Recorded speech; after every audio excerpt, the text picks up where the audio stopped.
How's it going, fellas? Your favorite commissioner coming at you live here on another Tuesday afternoon for a weekly recap of the League 10. We're on week 5 this week, so um, without for any further ado, let's jump into some matchups. We had some pretty fun matchups this week, and we'll dive in one of the good ones first here. We had a matchup between Matt and Mitch. And now, Matt had a pretty dominating win this week. He beat Mitch by, I would say 28 points or something like that, 178 to 149. Matt putting up one of the highest scores in the league so far this year with 178. That's a very respectable score. Both teams are 4-1, but with Matt getting that win, he is now in first place, and Mitch is in third place. So I believe Mitch was in first last week or maybe second, but anyways, doesn't really matter. First, second, third, you're 4-1. You're one of the 3-4-1 teams. Both of you guys are one of the 3-4-1 teams. But let's get into the matchup here super quick. We got a lot of players to go through on Matt's team. Patty Mahomes, 21 points. Justin Jefferson just fell short of being worth mentioning, even though I just mentioned him right there. Mike Williams, 36.5 points. Austin Eckler, 33 points. Kareem Hunt, 26 points. I mean, he had two players not score double digits, and the ones that did score double digits were, he had two players score 30 plus points. And I mean, that's pretty GD good. And hell, he had Hollywood Brown on his bench, 33.5 points. So, Matt's got a good team. Hard to argue with that. And if you remember, boys, we have money. I don't remember exactly how much money it is. I want to say it's like $120 or 160 bucks, something like that, for the Empire thing. So if Matt would happen to win back-to-back years, he would win that money. And he'd be our first. No, he would not be our first repeat winner. Sorry, Nick did that. But since we started the Empire, he would. But anyways, Matt with the dominating win against Mitch, who put up, 150. That wins most weeks. Tom Brady, 38 points. Robert Woods, 27 points. Antonio Gibson, 21 points. Really good points. Really good scores out of Mitch. He had Joe Burrow on his bench for 20 points, but obviously you're going to start Tom Brady against Miami. So both teams, like I said, they're at one loss, 4 wins. And let me get to my other thing here. Both of them have a magic number of 7, so that means their wins and seventh place, the guy who's in 7th place, their losses, which this week is 3. So, anyways, congratulations to both you two on a magic number of 7 through 5 weeks. Not bad. Next matchup we have here is between Nate and Brandon. And Nate is what I had mentioned that that last matchup featured 2 of the 3 teams that are 4-1. Nate is the 3rd team that is now 4-1. He won his matchup this week against Brandon, 139 to 108. Pretty not close matchup. Brandon was really trying to get the weekly low score again for the 2nd time this year, but he failed to do so. Let's get into the matchup here. Ooh, that's a little juicy little nugget there I just saw. Derrick Henry, 31 points. I did this 2 weeks ago. James Robinson. Sorry, little lapse there. Had our dog escape on us. Like I was saying, Derrick Henry, 31 points. A guy whose name I couldn't remember there for a second. James Robinson, 22 points. Antonio Brown, 31 points. But he has something called Dallas Goedert on a COVID-19 list. So his elite tight end out of Philly there might not be playing the next couple weeks. Pittman Jr. got him 21 points. Fournette got him 21 points on his bench, but those players don't count because they're on his bench. But still managed to put up 139 points, which, that wins most weeks. So congratulations to Nate. Brandon, on the other hand, like I said, 108 points. He had Russell Wilson, who is out for a month, and he's got Sam Darnold on his bench, which, against the Vikings next week might not be a terrible play, since the Vikings tend to play up or down to their opponents. So it's not like they're going to be they'll be playing for something all game, I guess is what I'm trying to say.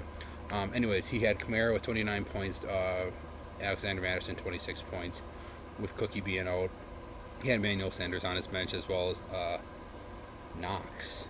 D. Knox. Who the hell is Dawson Knox? Oh, I've heard the name, but apparently he got 21 points for Buffalo. Well, I guess I should know that since I have Josh Allen.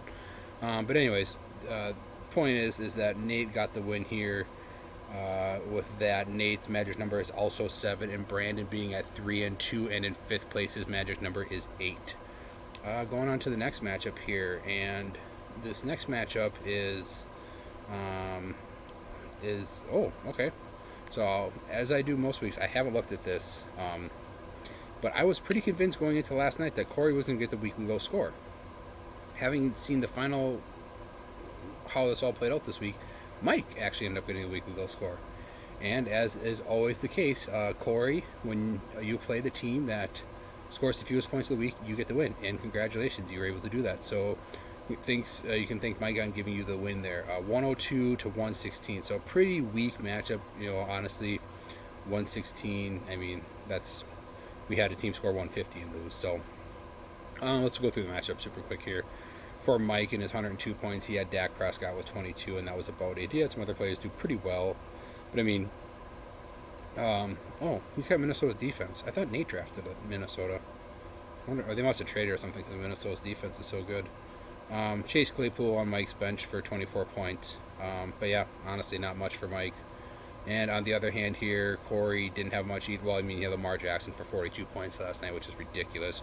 DeAndre Hopkins, 21 points. But he also had Saquon get hurt, which is pretty much, I mean, you might as well call him Christian McCaffrey Jr. or call Christian McCaffrey Saquon Jr. because, yeah, they just don't play very well. Or they don't play well without getting hurt. Corey didn't really have anybody on his bench worth mentioning. So, yeah, I mean, both these teams are 2-3. Both of their magic numbers are, I believe, 9. Hold on, let me pull it up here again. Yeah, both of their magic numbers are 9. Mike is still in 7th. Corey is still in 8th. But both teams 2-3. Moving on to the next matchup. And I just about started this video just now, and then I had to look this up. So the next matchup is Ben versus Perk. And literally, you could, okay, not actually. If Perk doubled his score, he would beat Ben by 0.5 points.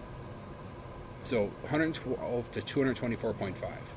And I looked this up. The highest score ever, I mean, granted, every year has different rules and scoring is a little different. There have been 2 players in this league that have scored a number similar to Ben. Now, spoiler alert, Ben now has the highest score ever put up in a league, or for anybody in the 10 years of the league. Previously, it was a tie between me and Mike Haug.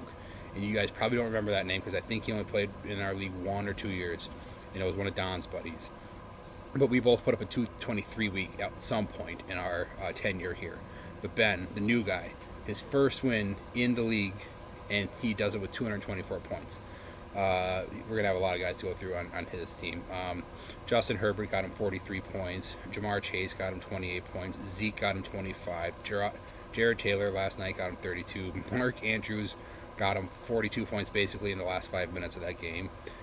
Kyle Pitts got him 27 points. So, I mean, I'm not saying that you guys should go out and start 2 tight ends, but he started 2 tight ends and he put up 68 points with his 2 tight ends. I mean, that was almost all of Mike's score right there, for the week. So, 224. That is literally a record-breaking score by Ben. And Perk, on the other hand, 112 points. Pretty shitty week. 27 points out of DK. Nobody on his bench worth mentioning. On to the next matchup. Just pretty crazy that happened. And on to the matchup of the week. We have,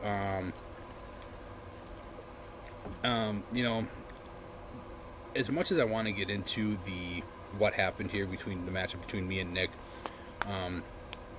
basically there's nothing to talk about here.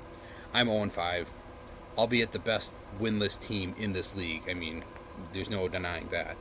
But yeah, for the 4th week now, I've faced somebody who just puts up a stupid number. Now, I'm not saying I should have won all of those weeks, but what I'm saying is I should at least be 2-3. But whatever. I had 113. Nick had 165. Let's look at the matchup super quick. I had Josh Allen give me 37 points. Najee Harris got me 22. DeAndre Swift got me 22. Kenny Golladay got hurt, just like every New York Giant. I had a bunch of double-digit players on my bench, but who cares? Nick, on the other hand, had Aaron Rodgers, got him 21 points. Devonta Adams got him 38 points. 29 points out of Mike Evans. 24 points out of Nick Chubb. He had 25 points sitting on his bench with Cortland Sutton. And he had 24 points sitting on his bench from Jalen Hurts. So, yeah. So, Nick, congratulations on your second win of the year. I'm still looking for my first. I'll Mitch, basically doing my best Mitch 2020 impression. Nick's magic number at 2 and 3 is 9. My magic number is 11. I don't know what the number is to be eliminated. All I know is that I do have equations that let me know when somebody is officially out of contention, and I have not been flagged as out. So mathematically, I'm still in it. How likely, I have no idea. So anyways, yeah, so there's your recap. Thank you to Mike for the contribution of $5 to go to the weekly low score. Is that his first contribution this year, or has he done it? Let's look. Oh no, Mike did it last week. So congratulations, Mike. You got back-to-back weekly low score weeks. If you keep up that trend, you will probably still beat me this year. So anyways, there's your recap. Hope you guys have a good week, and we'll see you next Tuesday.